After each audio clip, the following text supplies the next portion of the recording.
Hello everyone, welcome, my name is Phoenix, and welcome to Classics Month on the Consumer's Guide to Filmmaking. The second annual Classics Month, and I think you know the drill really, we're just going to talk about some old movies.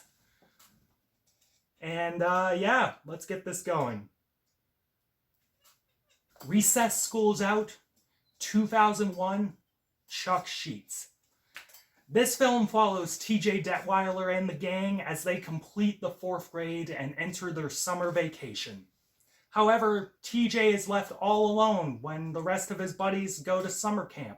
But when TJ discovers a vast conspiracy to end summer vacation permanently, led by the former principal of 3rd Street School, TJ must reassemble the gang and stop these evildoers once and for all.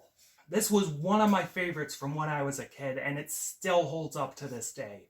This is a charming comedy about enjoying your childhood while growing up in the process.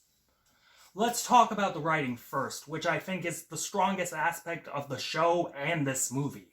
It retains that charm that the show had and then some, with jokes that appeal to both kids and adults. As well as charming characters and a fast-paced plot, this film will keep you entertained in spades. It also has a ridiculous, over-the-top premise that is perfect for raising the stakes of the show. While it isn't particularly smart, and I wouldn't rank it among the smartest scripts in the Recess canon, I find it functions well enough and works as a standalone kids movie. This film, along with being funny, also has a great heart and tackles some good themes which are relevant to any kid. For this, I will go into more detail starting now. The film was made well in the middle of the show's run, but in my opinion, I think this movie is meant to be watched after you watch the show.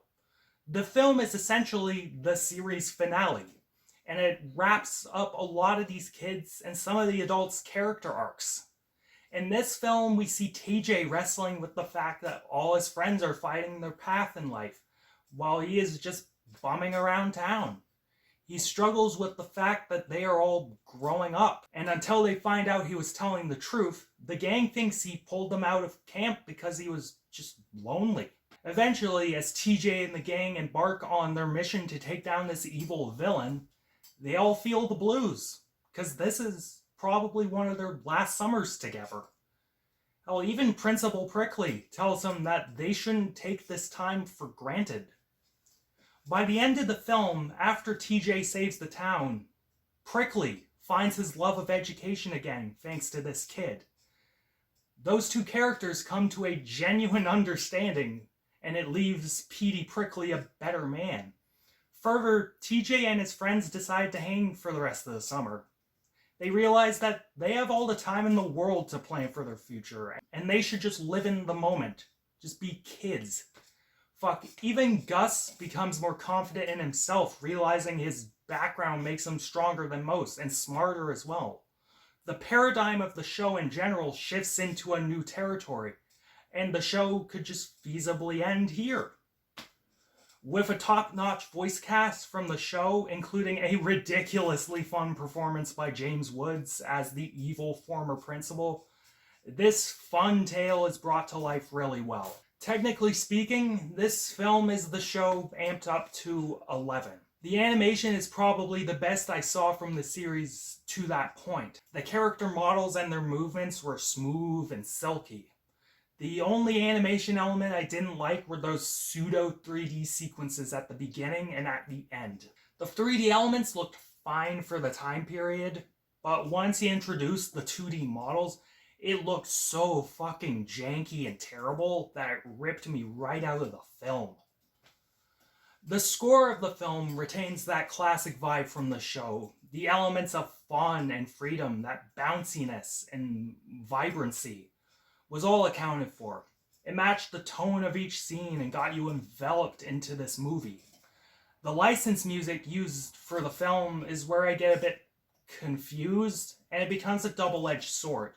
On the one hand, it's really fun. The soundtrack is really fun. Steppenwolf, Jimi Hendrix, it's just 60s rock and stuff all over the place. It works when we consider that a lot of the backstory of this movie takes place in the 60s, you know. But on the other hand, and this is a problem I've encountered in the show, is I'm not sure who this appeals to. A kid wouldn't get some of these musical references, obviously, or all the 60s pastiche during the final credits sequence. Only an older adult will understand the SWAT theme reference. While the soundtrack is certainly a creative choice and it's eclectic and there's plenty of bangers in it, I'm not sure a kid or even like a younger adult who is revisiting this film would find it all that funny, and like they're the target audience. That's just me though.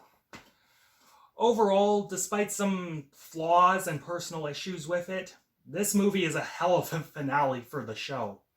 The kids go on one last adventure, and they go big, with generally great animation and all the charm we come to expect from Recess the show. If you want to go on a nostalgia trip, throw this on with your kid and have a fun time.